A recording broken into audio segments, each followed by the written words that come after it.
Olá, então, vamos começar com a apresentação do professor Emerson. Ele trabalha na PUC Campinas, tem uma vasta experiência na área e ele vai falar para a gente sobre aplicações de visão computacional na saúde. Então, eu vou deixar o professor Emerson se apresentar e falar e fazer a apresentação dele para nós. Vou agradecendo já por ele tão gentilmente compartilhar o conhecimento dele na área conosco. Então, muito obrigado, professor Emerson. Passo a palavra para o senhor. Okay, obrigado, professor Gilson, aí pelo convite, professora Renata também, muito obrigado. Para mim é um prazer, né, estar com vocês, compartilhando um pouquinho de experiência, né, e também dizer que sintam-se à vontade para fazer alguma intervenção ou uma pergunta, né, durante a apresentação. A ideia é até a gente não ter tanto formalismo, né, e sem poder compartilhar essa experiência até de forma um pouco mais informal, tá? Então, sintam-se à vontade para a gente poder, às vezes, aprofundar em alguma questão que seja do interesse de vocês. Então, como o professor Gilson já me apresentou, né, eu sou professor aqui da Faculdade de Engenharia Elétrica, da PUC de Campinas, atuando nos cursos de engenharia biomédica e ciência de dados, inteligência artificial e engenharia de produção também. E nos últimos anos tenho me dedicado à pesquisa na área de engenharia biomédica. Tá? Então aqui eu deixei um QR Code aqui para vocês, se alguém quiser depois entrar em contato, conversar, né, mais a respeito de um determinado assunto específico, fiquem à vontade de entrar em contato. Eu gosto muito de receber contatos das pessoas assim, externas, né, para conversar sobre trabalho, é sempre muito bom. Então, sinta-se à vontade aí para retomar esse nosso contato que está começando hoje. Então, com relação assim, à minha trajetória, né, eu sou bacharel em matemática, fiz o meu mestrado e meu doutorado em engenharia elétrica. Posteriormente, eu fiz um estágio de pós-doc no mesmo laboratório de pesquisa que eu realizei o doutorado na Federal de Santa Catarina. Então, eu trabalhei junto com a professora Renata lá por um tempo, durante o pós-doc e também no finalzinho do meu doutorado, né? Então, nos últimos anos, tenho me dedicado a problemas voltados para a área de engenharia biomédica. E um desses problemas, né, se encaixa bem na área de processamento de imagens e visão computacional, né? Até para quem não está assim muito imerso assim na área, né? Pode às vezes confundir, achar que é a mesma coisa que a gente está falando, né? Mas a gente consegue diferenciar um pouquinho, né? Quando a gente olha para os algoritmos, para os métodos que cada uma dessas duas áreas, né, apresenta. Então, quando a gente está falando de processamento de imagem, a gente está pensando nos algoritmos que vão tratar a imagem, né, tratar esses dados. Então, no geral, quando você está trabalhando com processamento digital de imagens, pensando no seu sistema que vai processar essas imagens, né, a entrada é uma imagem, a saída é uma imagem também. Tá? E quando você vai para a visão computacional, né, então agora a gente está pensando na questão da interpretação, né, e aí por isso esse visão por computador, né, alguns colocam dessa forma também, a gente está extraindo informações, né? Então, não necessariamente o que a gente vai ter lá na saída desse sistema vai ser uma imagem também. Pode ser um conjunto de informações, né? Informações que sejam relevantes dentro do processo, né, de tomada de decisão. Então, no geral, esses algoritmos de visão computacional vão envolver alguma coisa, algo mais próximo ali do que a gente tem na inteligência artificial. Então, a visão computacional ela vai ficar fazendo ali a ponte, né, do processamento digital de imagens, né, e utilizando os algoritmos ali, né, de inteligência artificial. Então, só para a gente poder se posicionar, né, um pouco com relação aos termos e à área. O que a gente vai falar é de alguns algoritmos, né, de algumas aplicações envolvendo visão computacional, mas não necessariamente vai abrir mão dos algoritmos de processamento digital de imagens, porque eles vão fazer esse processo inicial no tratamento dos nossos dados, das nossas imagens, tá? Então, vamos definir primeiro agora o que é uma imagem, né? Então, a gente está acostumado, todo mundo aí tem seu smartphone que utiliza praticamente todo dia aí registrando momentos, né, da nossa vida, situações, e quando a gente pensa na questão dessa imagem, né, então o que a gente está buscando é uma representação gráfica, né, de uma determinada propriedade física daquele objeto que está sendo utilizado no registro. Então, a imagem é isso, é um mapa que vai representar algumas propriedades físicas daquele objeto que eu estou registrando, né? Aquela cena que eu estou registrando. Então, por exemplo, quando a gente está falando de imagens aqui de raio-x, né? O que a gente está procurando é mapear esse coeficiente de atenuação do material, né? Se a gente for para a ressonância magnética, a propriedade é a resposta aos núcleos atômicos do material, tá, a essa variação do campo magnético. Tá? Então, o que a gente está fazendo é registrar essas propriedades físicas do nosso objeto, né, em um mapa, né, e esse mapa para a gente é a nossa imagem, né. Então, dentro do processo de aquisição, o que a gente tem? A gente tem um detector que vai detectar essa propriedade física, um transdutor que vai converter, né, essa variação da propriedade em um sinal elétrico, e o digitalizador, que vai converter esse sinal elétrico em um sinal digital. Tá? Então, esses são os elementos que vão governar o processo de aquisição. Uma vez que eu tenho essa imagem digitalizada, daqui a pouco a gente vai ver como é essa imagem digitalizada, a gente consegue utilizar os algoritmos, né, para poder processar essa imagem. Aí o que a gente tem é o processamento digital da imagem. Então, como que a gente representa, né? A gente representa através esse mapa, né? Através de unidades que a gente chama de pixel. Então, o pixel é para a gente a menor unidade que vai representar a nossa imagem. Tá? Então, quando a gente olha aqui, por exemplo, para essa imagem que a gente tem aqui, né, e realiza um zoom nessa imagem, né, então, pegando uma parte dessa imagem, né, e nos aproximando dessa imagem, a gente vai ver que essa imagem é composta por vários quadrados, né, e esses quadradinhos aí são para a gente o pixel.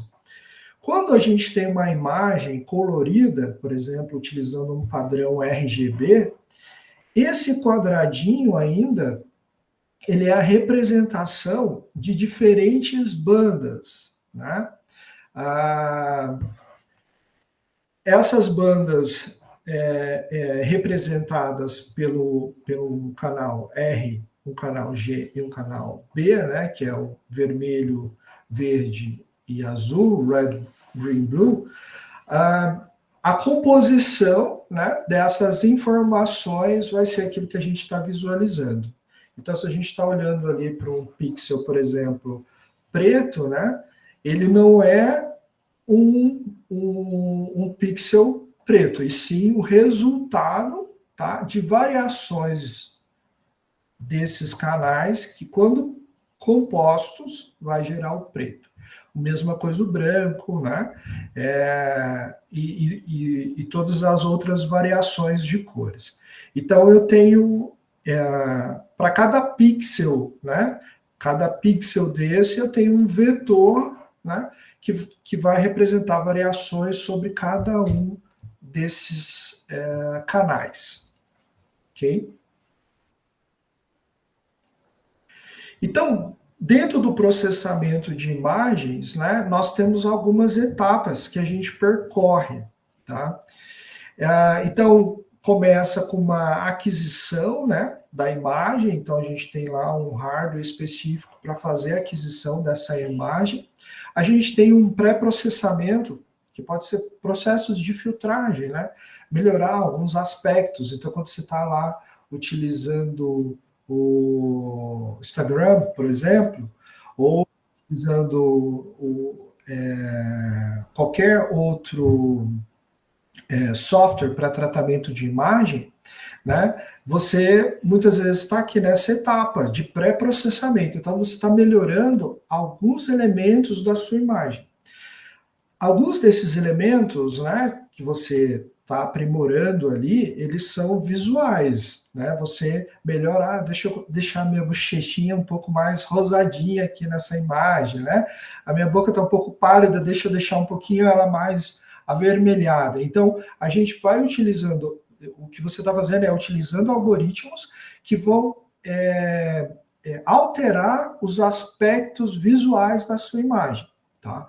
Mas esses filtros, eles também podem alterar aspectos da sua imagem que não precisam ficar evidentes visualmente, mas precisam estar evidentes para um outro processo, né, que vai passar a sua imagem. Né? Então, quando você está lá trabalhando com imagens médicas, por exemplo, às vezes você olha para duas imagens, né, uma que foi aprimorada utilizando um filtro, algum tipo de algoritmo, e uma outra imagem que não houve nenhuma alteração, e visualmente elas são muito parecidas, né? Mas para o computador, né, para outra fase do seu sistema de processamento, pode ser importante dependendo do processo que vai ser realizado, né? Então, você vai lá, um outro processo, segmentação. Então, você vai retirar os elementos principais dentro da sua imagem. Eu quero evidenciar alguma borda, eu quero evidenciar estruturas que representam, por exemplo, uma calcificação dentro de uma imagem médica, né? Eu quero evidenciar o contorno de uma lesão, né? A presença ou não de uma determinada lesão. Então, são os algoritmos de segmentação. A gente não vai entrar em detalhe, mas só para vocês terem uma ideia de como que funciona todo esse processamento, tá? A gente tem ainda a etapa de representação e descrição daqueles elementos que estão ali dentro da imagem, até a gente chegar na fase de reconhecimento e interpretação, tá? Tudo isso, claro, que você vai sempre linkar com uma base de conhecimento. Então, quando você está dentro do processamento de imagem, né, você pode realizar todo esse percurso. Mas aqui, quando você chega aqui nessa parte de reconhecimento e interpretação, já está mais conectado aos algoritmos de visão computacional. A parte de segmentação também, a gente tem hoje algoritmos que realizam, né, para a gente excelente trabalho na parte de segmentação de imagens. Então, um processo que antes era realizado utilizando os algoritmos de processamento, de filtragem, né, de processamento de imagem, de forma direta, né, então você tinha um algoritmo e aplicava na sua imagem, tinha sua imagem segmentada. Hoje você pode utilizar redes neurais para melhorar esse processo de segmentação. Só que aí, toda vez que você vai para a visão computacional, a gente está esperando que tenha lá um algoritmo e um volume de dados que permita aprimorar esse processo. Tá? Então, visão computacional, a gente vai precisar de dados. Quando a gente está trabalhando com processamento digital de imagens, não necessariamente a gente vai entrar nisso daí. Então, antes da gente entrar, falar um pouquinho, né, sobre as aplicações de processamento, né, de imagem, né? Então, eu queria fazer essas definições iniciais para que vocês tivessem uma visão geral, né, do que é a área. E antes da gente entrar nas aplicações, eu sempre gosto de trazer esse quadro, né, que traz a evolução da saúde, para a gente poder agora se posicionar na linha temporal, né? A gente se posicionou na parte do contexto, né, dos conceitos, e agora a gente vai para uma parte mais temporal, para poder entender a importância disso daí. Então, pensando na evolução da saúde, né, lá nos anos de 1800, que a gente tinha uma saúde que era mais voltada para a saúde, era centrada na saúde pública, né? Então, era a questão de saneamento, vacina e um pouco da teoria microbiana, tá? Depois, ali pelos anos de 1900, a gente já tem uma saúde com uma evolução, né? Então, a gente está na saúde 2.0, e a gente começa a falar dessa produção em massa. Então, a gente começa o crescimento dos hospitais, dos profissionais especializados da área da saúde. A gente tem também a parte da indústria farmacêutica, né? E o desenvolvimento desses antibióticos. Então, repara que da saúde 1.0 para 2.0, em torno de 100 anos de uma para outra, e depois a gente vem para a saúde 3.0 com 80 anos, tá? E aí a gente começa com a parte de computação, imagem e medicina baseada em evidência. Então, começam a se utilizar os ultrassom no processo, né, de diagnóstico, de exame de avaliação do nosso paciente. Então, a imagem começa a entrar no cenário da saúde como um elemento relevante, né?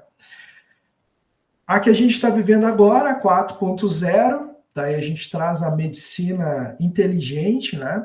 Então a gente começa a utilizar os algoritmos agora de inteligência artificial, então a gente tem uma disponibilidade maior de dados, né? Computadores que conseguem processar um volume maior de dados em menos tempo. Então a gente começa a trabalhar com essa medicina de precisão e a telemedicina também, né? Então a gente tem uma mudança, né, e uma aceleração nesse processo de definição de diagnóstico e tratamento dos pacientes. E agora indo, por exemplo, para a saúde 5.0, né, que é a nossa próxima etapa e que está chegando, se a gente for olhar bem mais rápido, porque tivemos aqui uma janela de 100 anos, depois de 80, 40, né, anos. Então, a gente está bem rápido nesse processo de evolução, né? Então, a saúde 5.0, que a gente espera, né, é uma saúde já voltada para o paciente. Então, tem a personalização e essa humanização da tecnologia, né? Essa abordagem integrada, o cuidado proativo, né? E a colaboração e integração. Então, esse processo de diagnóstico ou o auxílio ao diagnóstico vai ser muito mais frequente, né? Então, a gente utilizar a tecnologia, né, de forma muito mais frequente nesse processo de diagnóstico, tá? E a definição do tratamento dos nossos pacientes também. Então, vamos começar a usar as tecnologias das mais diferenciadas, seja utilizando os dispositivos vestíveis, né? O monitoramento contínuo do nosso paciente, imagens, né, essas evidências, né, a partir de imagens, tudo isso vai compor, né, essa saúde 5.0. Então vamos agora falar das aplicações na área da saúde, o que a gente tem hoje, né, e para a gente poder ter uma ideia do que nos espera, né, em termos de desafios também. Então, pensando na saúde, na medicina, né, a gente já tem uma quantidade grande, né, como eu falei para vocês, de dados, que permite as mais variadas análises, né? Então, disponibilidade de dados, algoritmos e essa tecnologia, a evolução da tecnologia, né, permitindo que a gente tenha um processamento muito mais rápido, pensando que o celular hoje tem uma tecnologia, vocês já devem ter ouvido falar disso, né? O celular hoje tem uma tecnologia muito maior do que levou o homem à Lua, né? Então, a gente tem esse poder de processamento nas mãos, né? Para poder direcionar para essas aplicações. Tá? E então, fez com que essa aprendizagem agora, né? Essa aprendizagem de máquina, né, pudesse ser mais explorada nessa direção dessa aprendizagem profunda, né, do deep learning, porque aí a gente tem uma disponibilidade grande de dados, computadores podendo processar esses dados, então permitiu que a gente pudesse avançar nesse sentido. Então, encontrar relações, né, que às vezes a gente nem esperava que existiam para poder compor todo esse processo. Então, dentro do aprendizado profundo, né, que é uma sub-área lá de aprendizado de máquina ou até a inteligência artificial, o que fez a gente acelerar dentro desse processo, né, foram as GPUs, né, a unidade de processamento gráfico. Permitiu paralelizar esses algoritmos e poder trabalhar com esse grande volume de dados. Então, hoje você já tem algoritmos que são capazes de reconhecer, né, por exemplo, presença ou não de uma pessoa numa imagem,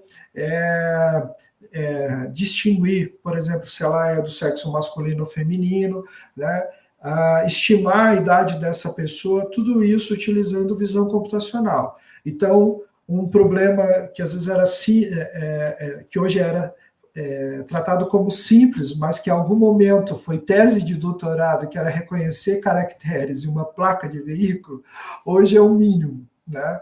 Então, tão rápida, né, essa evolução. Eu me lembro, não de placa de veículo, mas a tese de doutorado da minha professora no curso de mestrado era reconhecer caracteres numéricos em talão de cheque.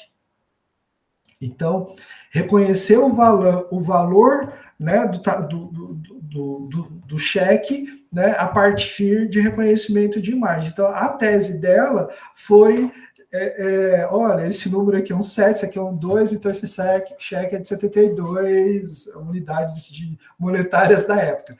Né?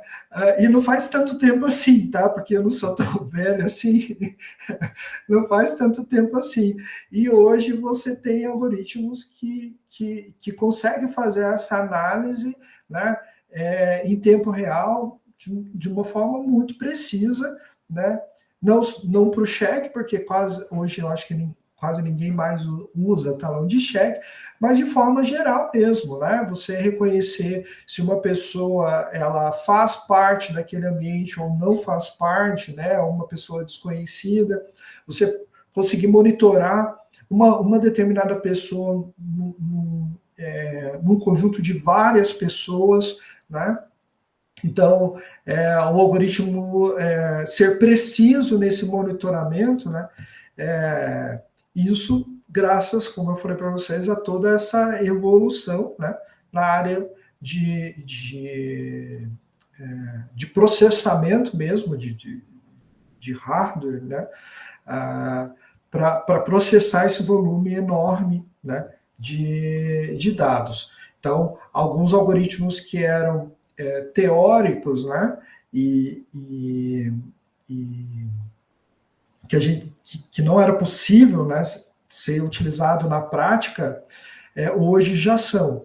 E toda essa evolução nos permite poder trazer isso, né, para a área da saúde, melhorando, né, alguns aspectos e alguns deles até que a gente imagina, por exemplo, a questão de diagnóstico, que eu falei aqui várias vezes, mas tem outros aspectos ligados à área da saúde que a gente consegue melhorar utilizando visão computacional, vocês vão ver daqui a pouquinho.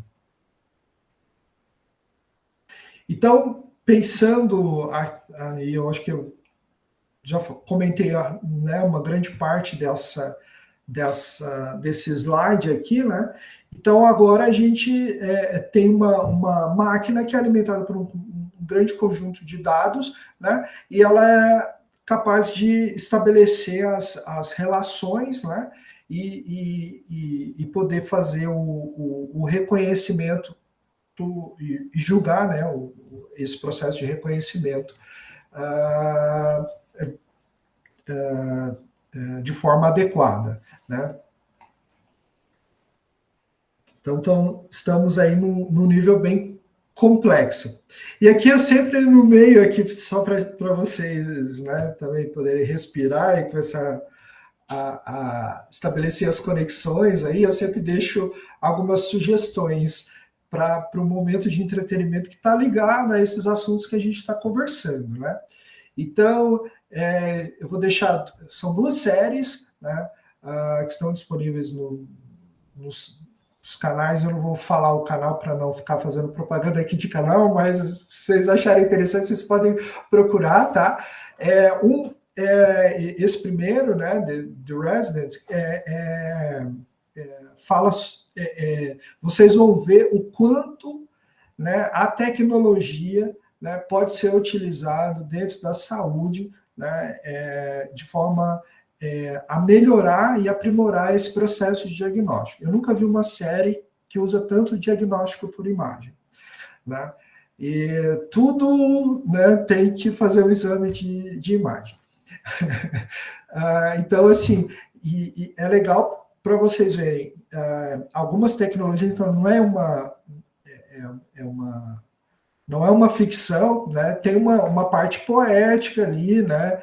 Ou romântica dentro da história, mas é mais para vocês verem os elementos que hoje a gente tem disponível. Então, um ultrassom portátil, né? Que não precisa mais daquele equipamento enorme ali do paciente, do hospital, para poder fazer um ultrassom. Você consegue visualizar a imagem na tela de um celular, de um tablet, né?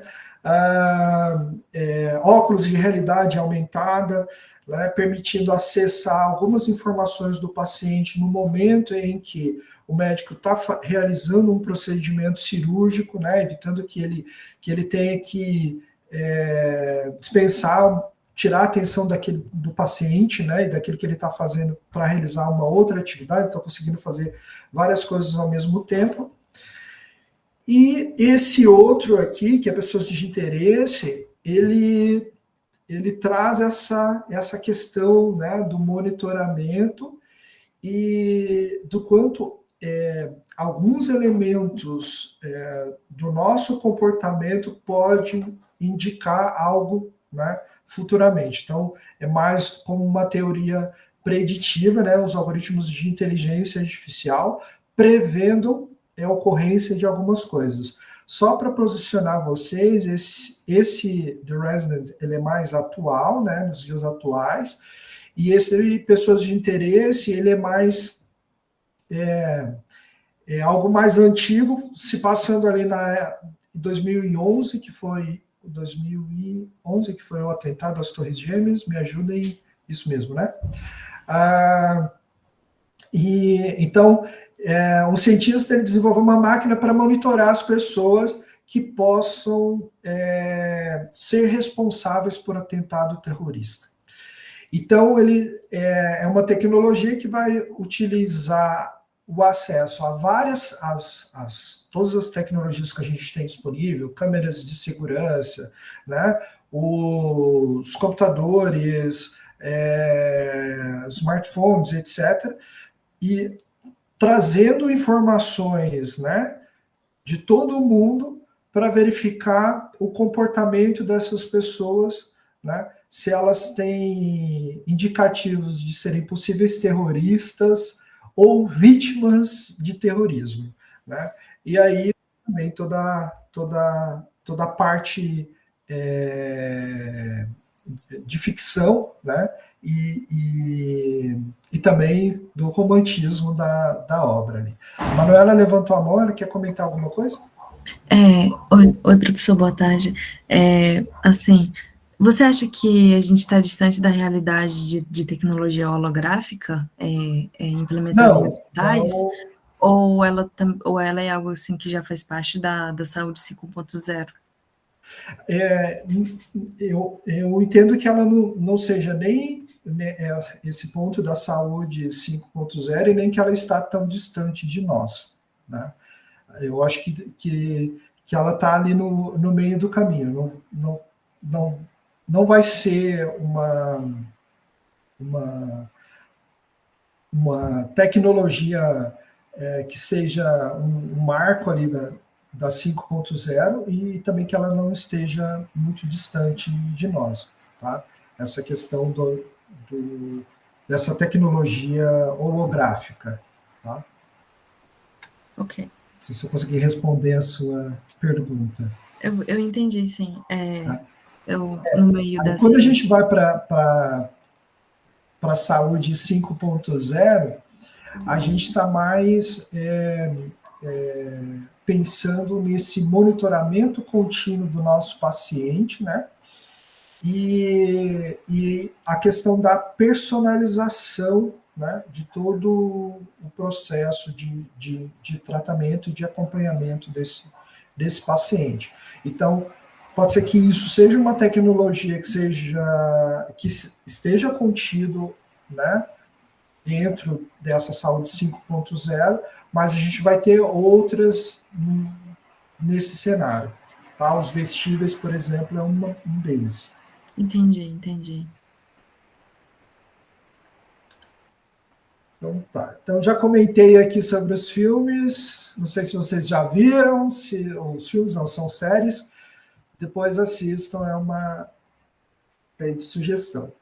Então, a visão computacional, ela vem para a gente agora como uma maneira que a gente tem de compreender o cenário, né? O que tá aqui, o que tem naquela imagem, né?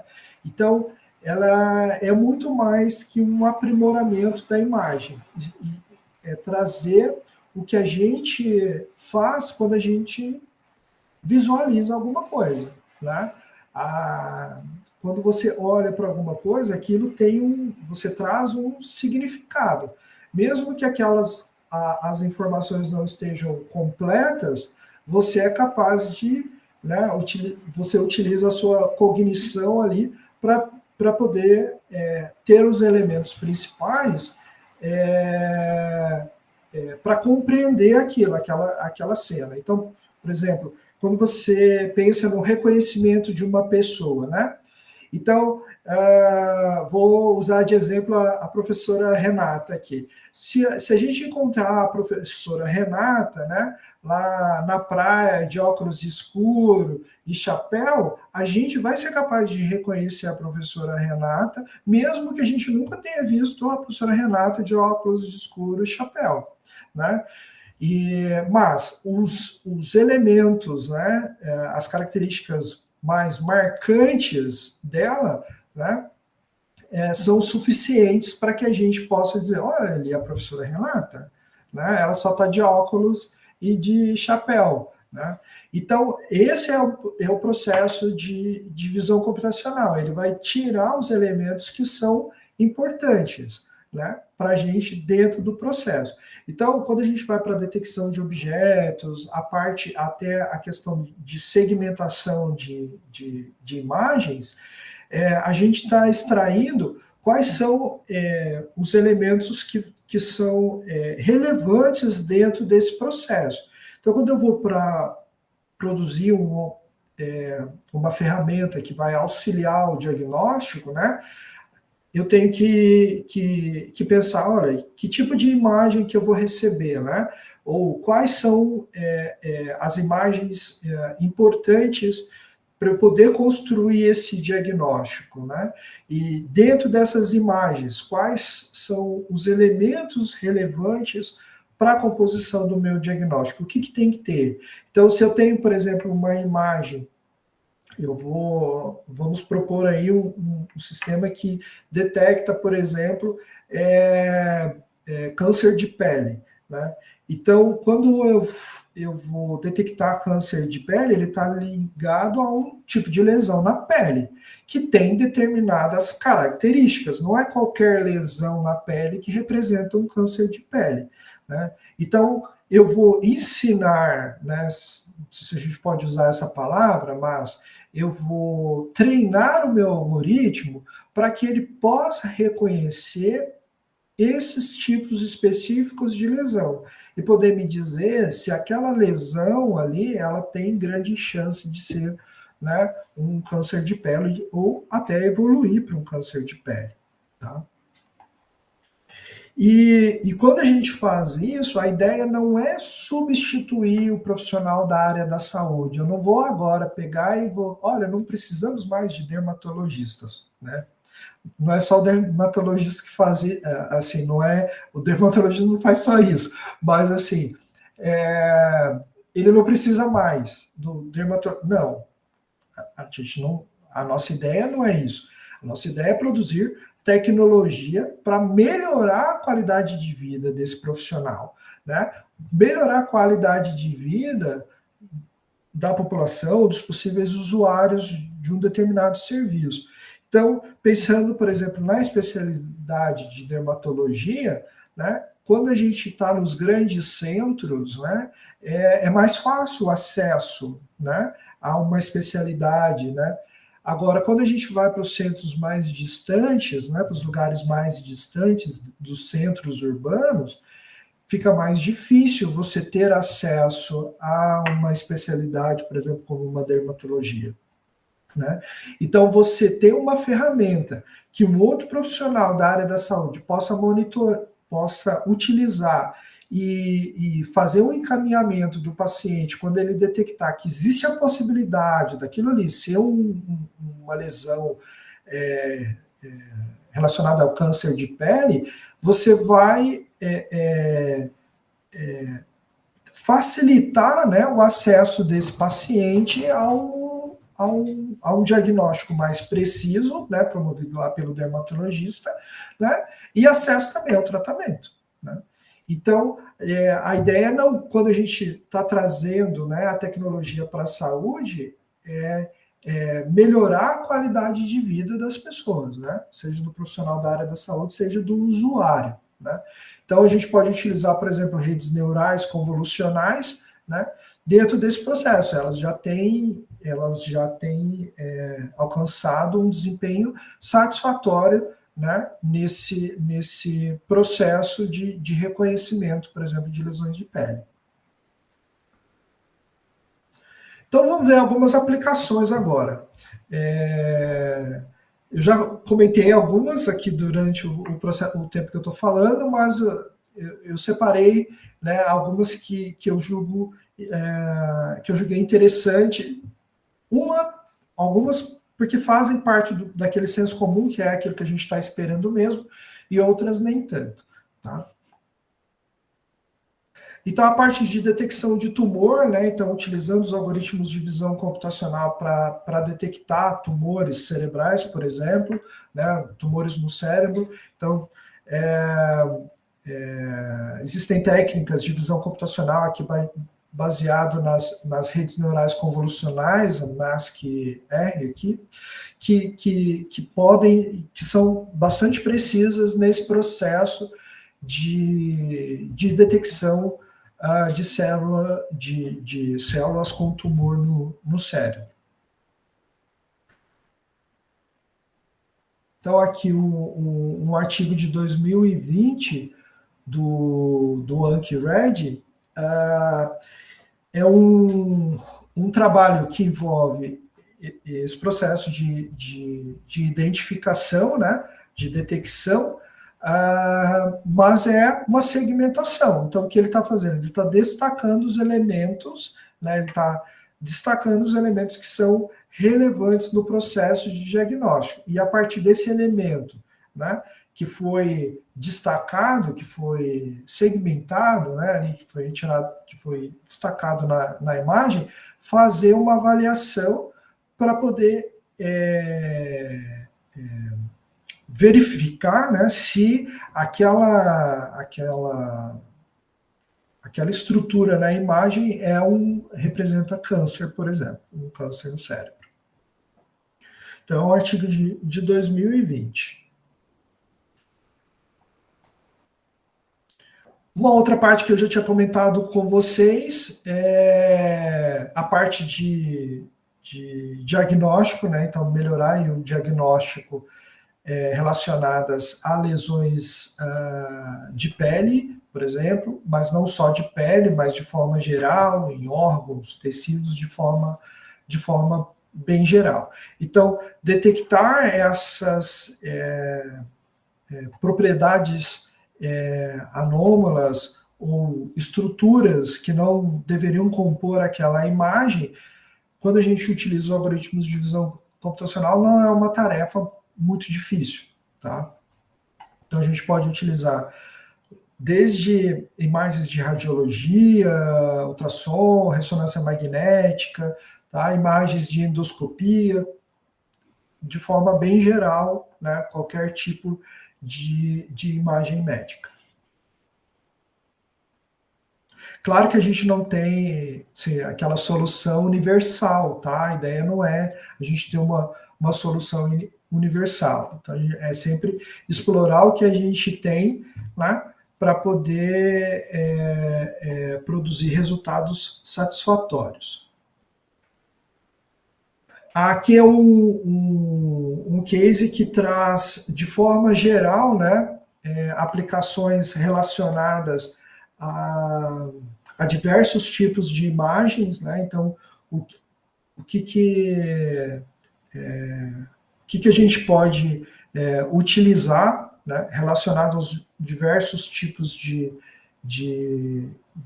imagens, desde tomografia por emissão de positrons, né, ultrassom, ressonância magnética, parte de tomografia computadorizada. Tá? Então, é um artigo que eu indico porque ele traz uma revisão dos tipos de ruídos comuns nesse tipo de imagem. E aí, quando a gente pensa em ruídos comuns em imagens, a gente pensa, tenho que tratar esses ruídos, eu vou utilizar, né, algoritmos de filtragem e processamento de imagens. Com qual objetivo? Melhorar os algoritmos de visão computacional no processo de identificação de estruturas anômalas, por exemplo.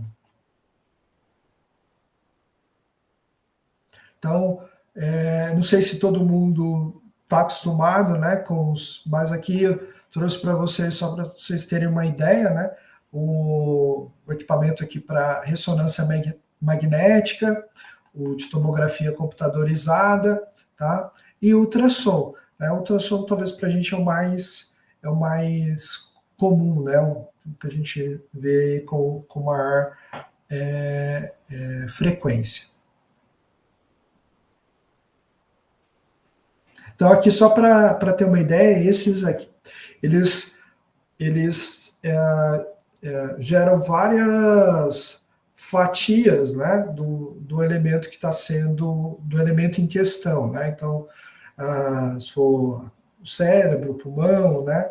Então, os rins, né, do órgão que está sendo avaliado. E ali eles conseguem verificar, por exemplo, e criar, fazer reconstrução tridimensional para entender a dimensão, né, a forma daqueles elementos que não deveriam estar ali, né, não era esperado. Então, a parte de detecção de câncer de pele, né, identificação de manchas, melanomas, que eu já tinha comentado com vocês anteriormente. Então, a gente consegue entender, né, o alcance disso também. Então, a gente não está pensando num algoritmo que precisa processar um grande volume de dados, porque esse é um processo de treinamento. Depois que está treinado, a gente utiliza, né, essa transferência de aprendizagem, e a parte de reconhecimento já não vai ser algo tão pesado, né? E aí você pode rodar no aplicativo no celular, por exemplo, né? Até para que você consiga levar a tecnologia nessas regiões que são mais difíceis o acesso. Além disso, né, ainda a gente pode trabalhar com metadados, né? Então, você tem um algoritmo de inteligência artificial, né, rodando ali, né? Então, olha, eu vou utilizar o que eu tenho na imagem, mas eu vou usar outras coisas, outras informações do meu paciente, né? Como que é a rotina dele, né? A ocorrência de câncer de pele, né? Em familiares próximos, né? Outros elementos que podem ajudar a compor esse diagnóstico e prever, né? A evolução, né, do quadro do paciente.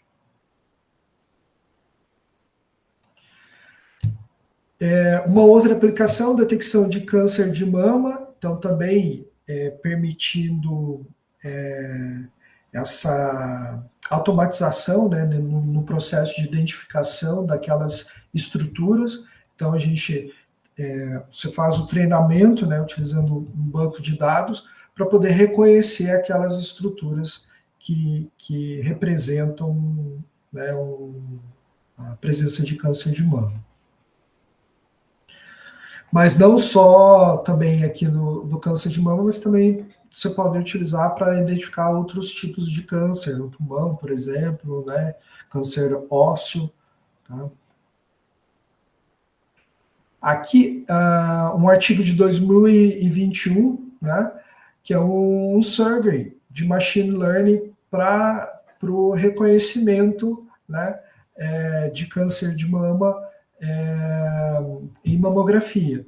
Então, aqui, só para a gente ter uma ideia de como que é o processo, né, então a gente começa com uma imagem de mamografia, a gente depois utiliza um pré-processamento dessa imagem, né, toda a parte de melhoramento dessa imagem, depois um processo de segmentação, né, extração dos elementos principais, dos atributos ali, toda a parte de seleção daquilo que é importante, então forma, cor, né, como que é essa estrutura, até chegar na parte de classificação, né? Então verificar se aquilo ali ele é benigno, ele é maligno, ou se aquela imagem não contém nenhuma dessas duas estruturas, né? Então é uma mamografia de uma mama absolutamente saudável, sem nenhum tipo de elemento que exige uma maior atenção. Né?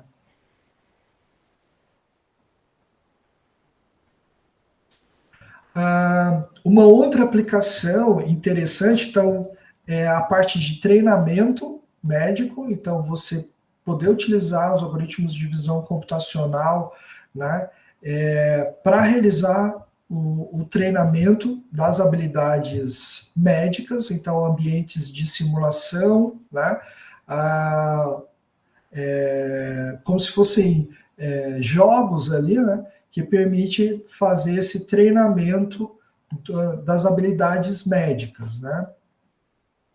Então, podem utilizar essas simulações cirúrgicas, né? Então, esses ambientes que podem ser criados de forma aleatória, mas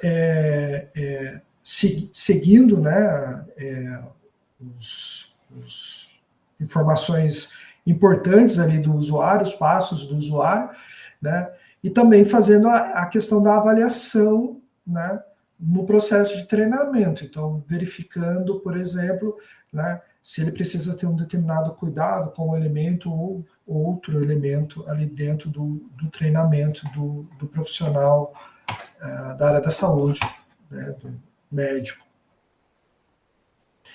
Então, aqui tem um case de Southwest Research Institute, que é do Departamento de Defesa, né, dos Estados Unidos. Ele gerou uma ferramenta lá para o Departamento de Defesa dos Estados Unidos para poder avaliar os movimentos biomecânicos, né, durante o exercício dos treinamentos militares, né? Então, esse sistema utiliza simulação para poder avaliar o desempenho do médico, né, do treinamento do médico, ali do médico que está em treinamento, né, pensando nos movimentos físicos, né, os cinemáticos ali, e fazem essa análise, né, utilizando inteligência artificial, tá? Então, pensando que ele precisa realizar uma determinada tarefa específica, né, você consegue fazer toda essa avaliação, fornecendo os feedbacks e para melhorar o desempenho depois desse médico. Combate à Covid-19, então a gente teve um avanço, né, muito grande dentro desse processo. Antes da gente começar, parece que a gente estava até comentando, né, sobre as partes ruins, né, que foi ali a pandemia, mas a gente teve partes boas, significativas, né, avanços significativos nesse sentido, em função, né, desse estresse que a população passou, né? Então, aprimoramento desse processo no diagnóstico, principalmente, porque tinha-se um grande volume, né, de imagens para analisar, precisava-se que o diagnóstico fosse rápido, né, para que o paciente tivesse acesso à medicação, né, de forma rápida, porque isso era um fator decisivo, né, na recuperação desse paciente. Então, avançou-se bastante nesse sentido. Então, novos modelos, né, aprimoramentos de modelos existentes para poder melhorar esse processo de diagnóstico. Além disso, como a gente era obrigado a usar máscaras, né, também teve o processo de vigilância e monitoramento da população. Então, identificar se o usuário usava máscara ou não, né, se a máscara estava posicionada corretamente ou não, né, que até eu trouxe essa imagem aqui da máscara. Então, o que esses algoritmos fazem eles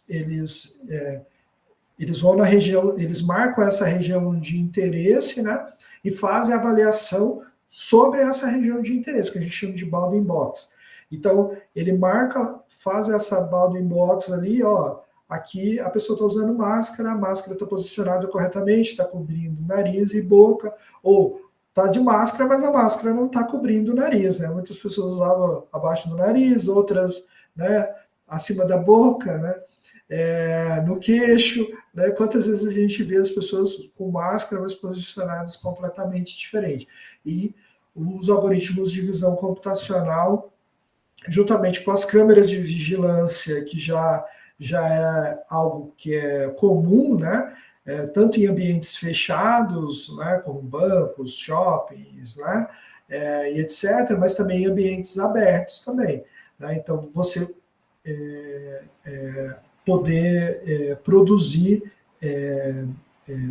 solução com coisas que já existiam, né? Então, foi só uma questão. Não é só porque parece que está desmerecendo, mas não nesse sentido, mas o que eu quero dizer é que a gente já tinha, né, um avanço significativo nessa direção, né? Então, a parte de monitoramento, né, também da saúde, monitoramento das informações do nosso paciente, né? Então, tem modelos de visão computacional, por exemplo, que mede a quantidade de sangue perdido pelo paciente, né, durante uma cirurgia, tá? Então, já existem sistemas, né, desenvolvido aqui pela Gauss Surgical para poder fazer esse monitoramento, né, de perda de sangue, né, e poder fazer uma predição, né, em cima disso.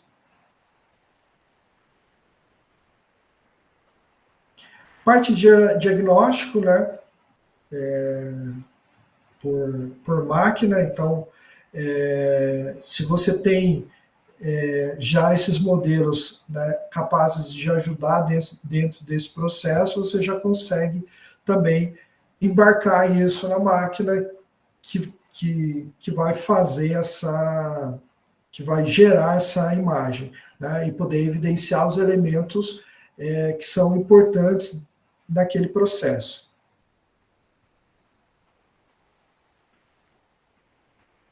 Então, detecção oportuna de doença, né?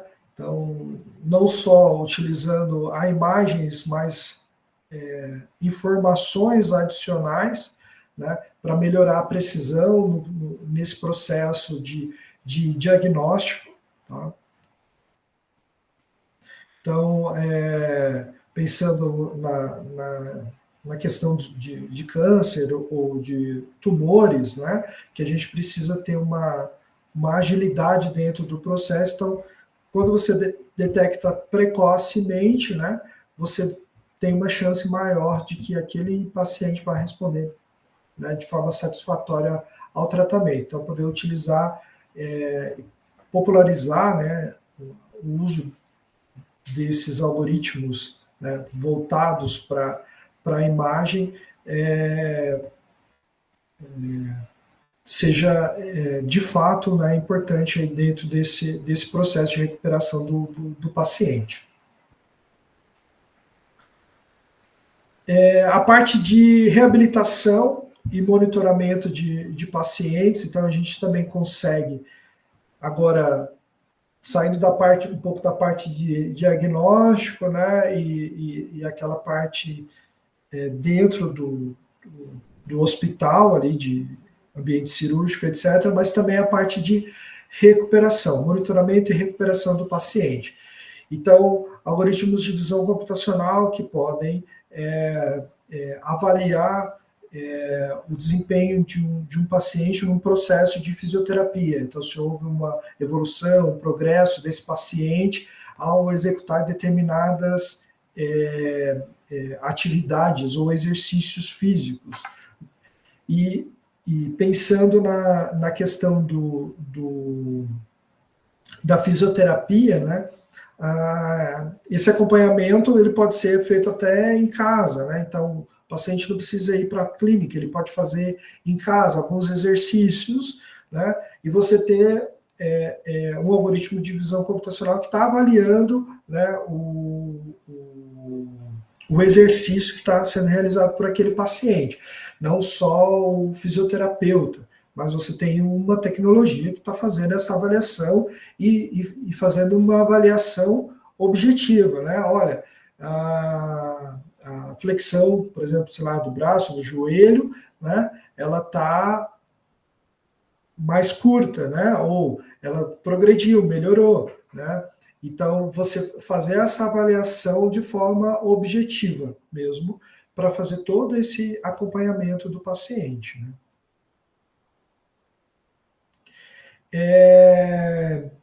Além disso, né, a gente pode pensar na questão de detecção de quedas, de posição, né, então toda a parte de mobilidade funcional, né, avaliar questões de risco à queda, questão de equilíbrio do paciente, né, então uma ferramenta que pode também ser utilizado pelo profissional fisioterapeuta, né?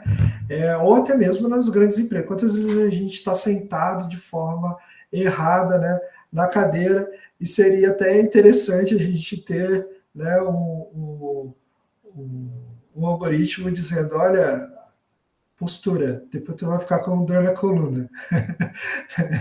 Né? Então, fazendo essa avaliação, e a gente já tem modelos para fazer isso, né? Para fazer essa análise, né, de como, né, qual a posição, né, que você se encontra. Além, claro, da questão, por exemplo, de monitoramento de idosos, né, para auxiliar os cuidadores. Então, olha, a postura, né, ou a posição, ou como ele se encontra, né, está com grande risco de queda, né. E eu acho que esse assunto de quedas e lesões, né, por queda, eu acho que teve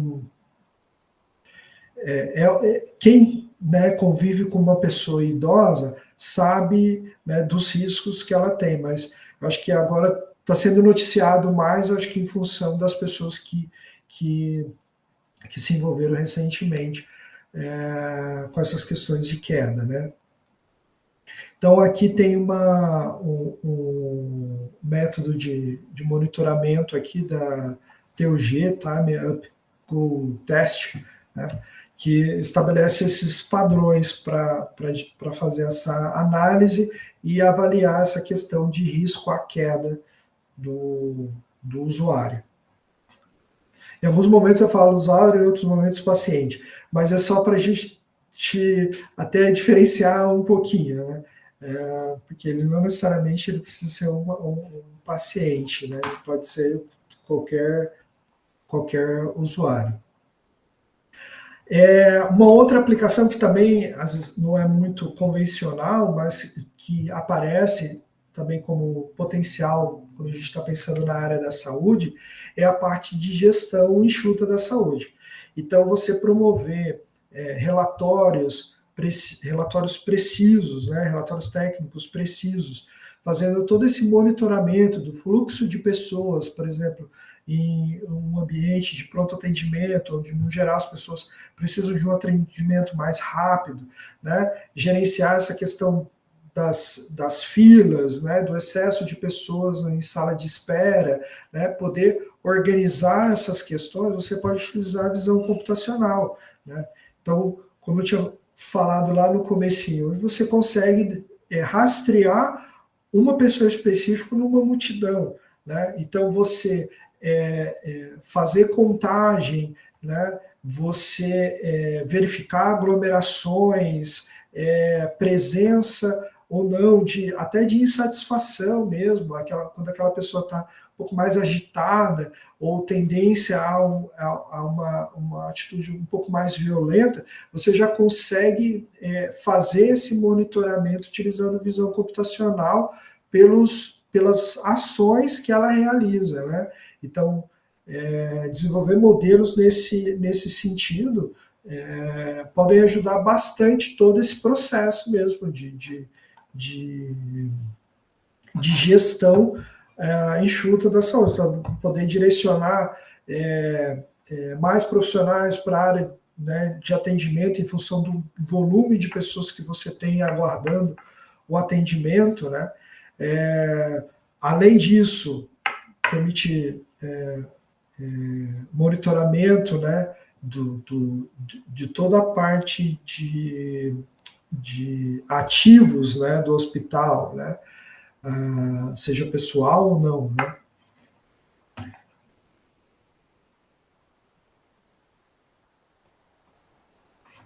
Então, aqui que eu tinha comentado, né, contagem de pessoas, né, para melhorar essa qualidade de vida. Então, pensando aí nas considerações, né, visão computacional, ela tem um potencial enorme, né, para ser aplicado na área da saúde, já tem muita solução, mas tem muito trabalho ainda para fazer, tá? A ideia não é substituir o profissional da área da saúde, ou nenhum deles, tá? A ideia é auxiliar, né, melhorar a qualidade de vida daquele médico que vai fazer a análise, vai emitir o laudo, né, relacionado àquele exame por imagem, né,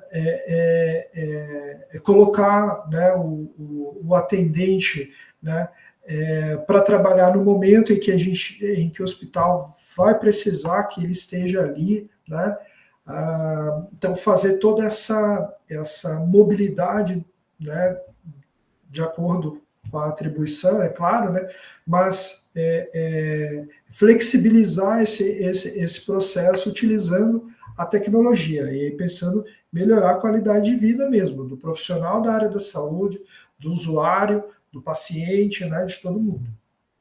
Né? Talvez uma das grandes questões, né, que a gente pode ficar quando a gente está falando de imagem, câmera, monitoramento, né? E a minha privacidade, como é que fica nessa situação toda, né? Esse seja um ponto, né? A disponibilidade de dados você consegue contornar, né, em alguns momentos com algumas tecnologias também, mas assim, isso é algo que às vezes a gente enfrenta, né? O acesso a esses dados para propor novos modelos, né? Melhorar a tecnologia e essa questão da privacidade.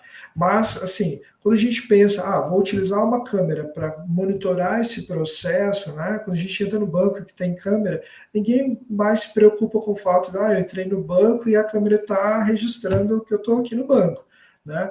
As pessoas não se preocupam mais com isso, né? Anda na rua, tem câmeras de vigilância o tempo todo, né?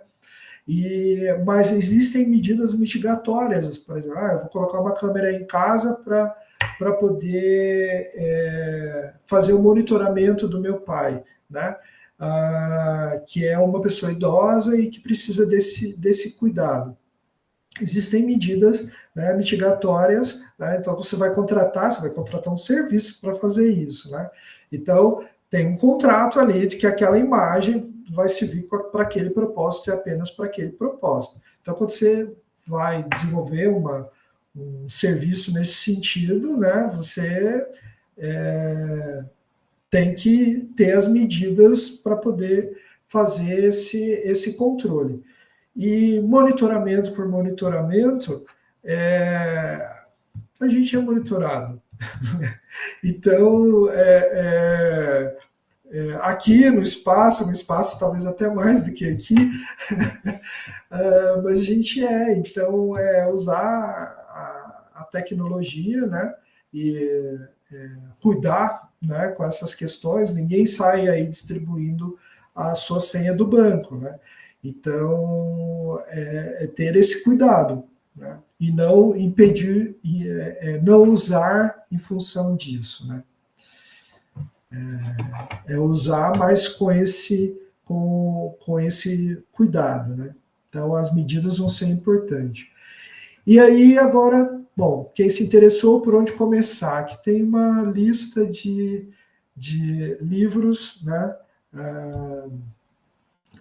A maioria deles e-books, tá? São interessantes aí para quem quer começar, né?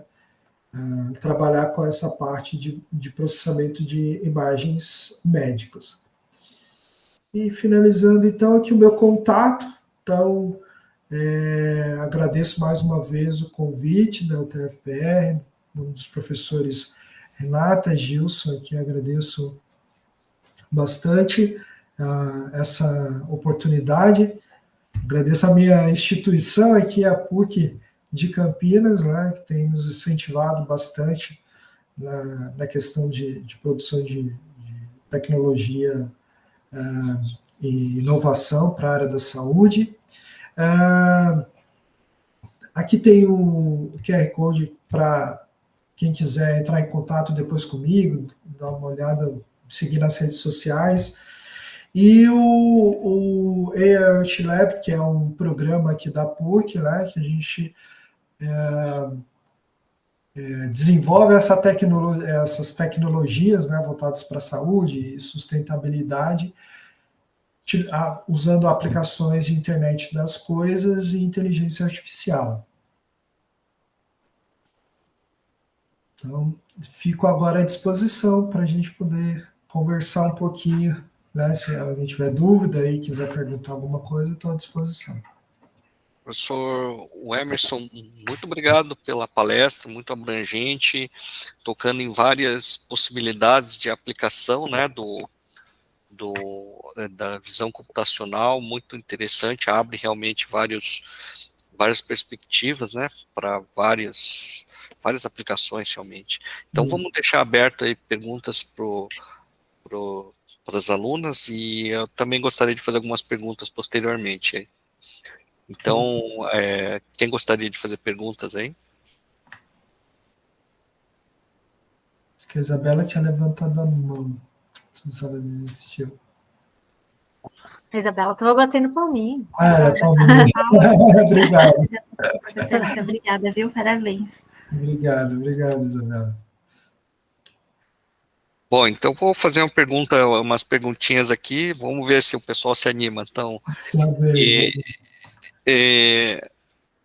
já aproveitando o gancho e essa último slide, esse laboratório da PUC, qual é a pesquisa que está sendo feita ali?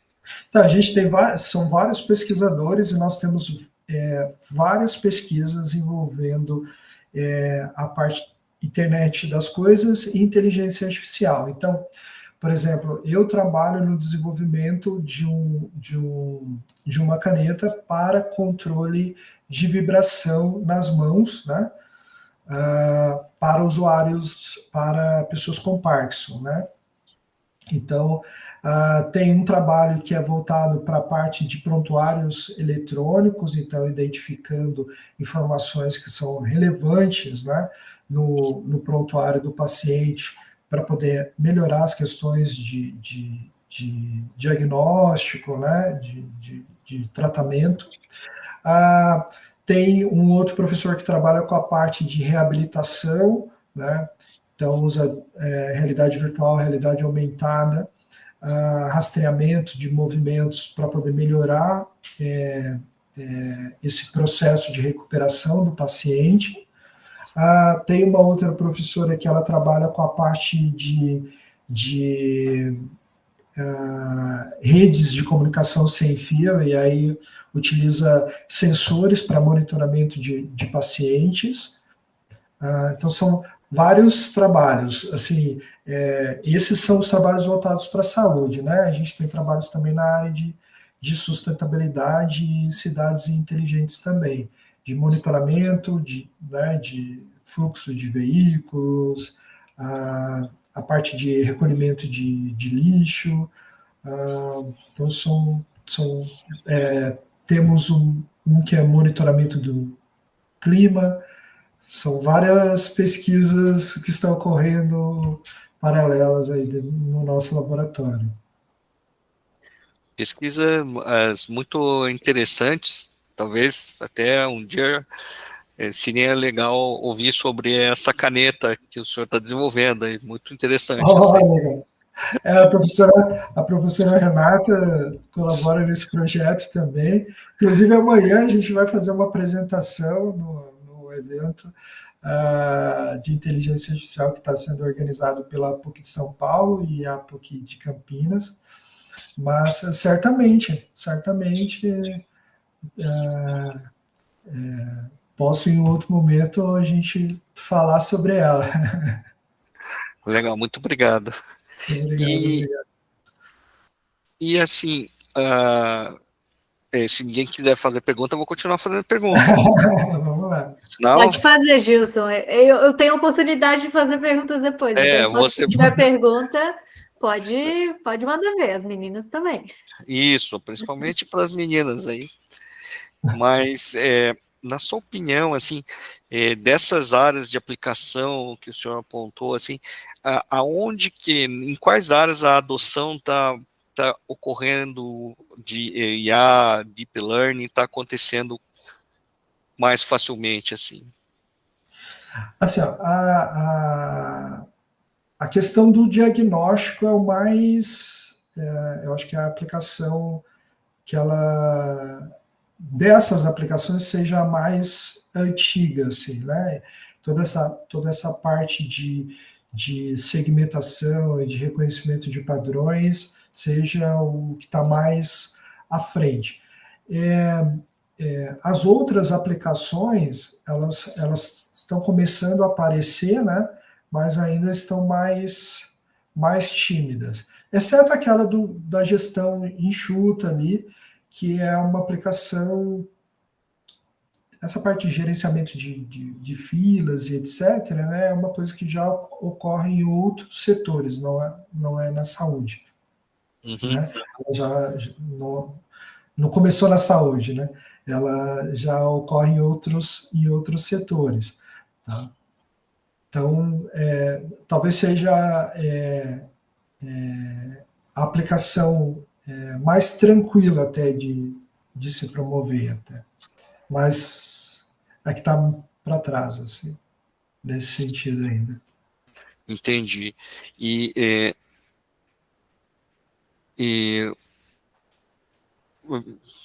Será que, bom, essas máquinas de imagem, por exemplo, grandes máquinas, geralmente tem poucos fornecedores, né? Eles vão começar a colocar isso aí nas máquinas, já tem nas máquinas, ou vão começar a colocar? Algumas imagens, alguns equipamentos, eles já detêm esse processo de aprimoramento ali, de melhorar algum aspecto, né? Se a gente for olhar, por exemplo, no ultrassom, que a gente tinha da década ali de 90, bem diferente do ultrassom que a gente vê hoje, né? E isso em função desse aprimoramento mesmo das imagens. A questão do auxílio ao diagnóstico, eu acho que vai demorar um pouco a gente chegar nesse nível de ter, né, mas o aprimoramento, sim, o melhoramento da qualidade dessas imagens dentro do processo, sim. Então ainda vai demorar para a máquina chegar e dar uma, digamos, uma sugestão para o médico que está fazendo. Eu acho que essa parte vai demorar. Mas, assim, você tem os softwares, né, que processam isso daí, essas imagens e permite essa facilidade, né, de melhorar o processo de análise da imagem. Mas a máquina chegar nesse ponto de, olha, esse aqui, né, tá com a perna quebrada. Só engessar. Vai demorar. Esse processo vai demorar, eu acredito. E deixa eu fazer uma pergunta aí assim, para treinar essas máquinas, precisa de bancos, de base de conhecimento, que, né, inclusive no seu primeiro slide, num dos primeiros slides estava lá. Essas bases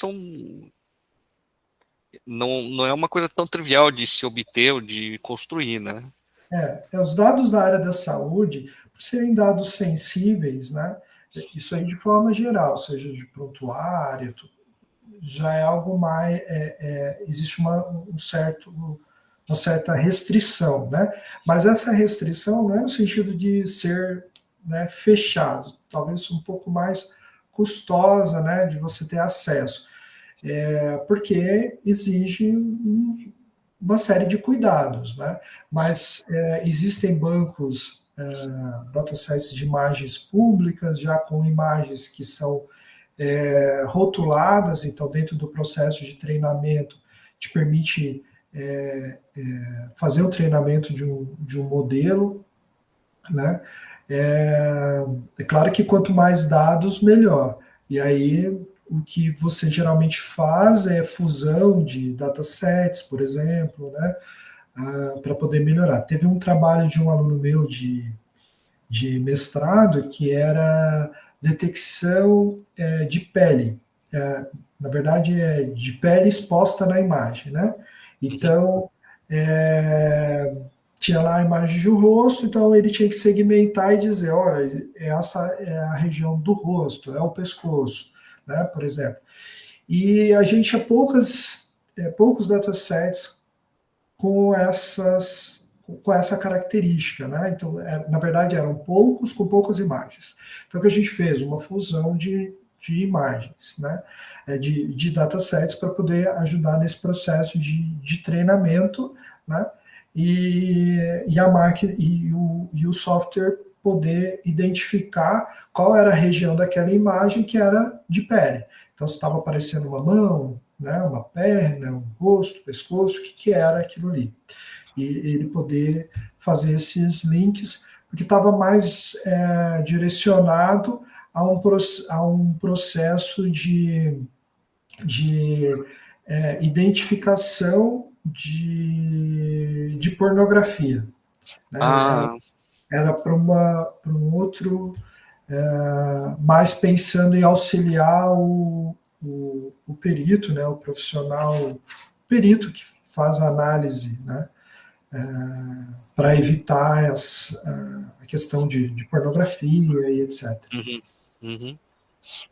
Entendi. Das minhas perguntas seriam essas. Não sei se alguém pensou em alguma coisa enquanto eu estava... Nenhuma pergunta?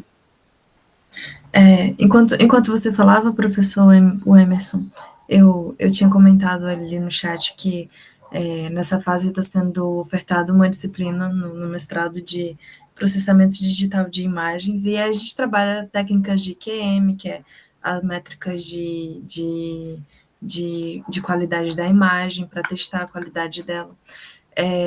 E, assim, eu sei que o algoritmo, quando ele é desenvolvido para a gente fazer melhoramento de uma imagem, ele vai atuar com base nesse princípio. E aí eu tinha perguntado ali se, por exemplo, é possível fazer melhoramento para identificação de, não sei, de possíveis problemas cardíacos por meio do eletrocardiograma? Ou isso aí não tem muito a ver, assim, com técnicas de melhoramento de imagem?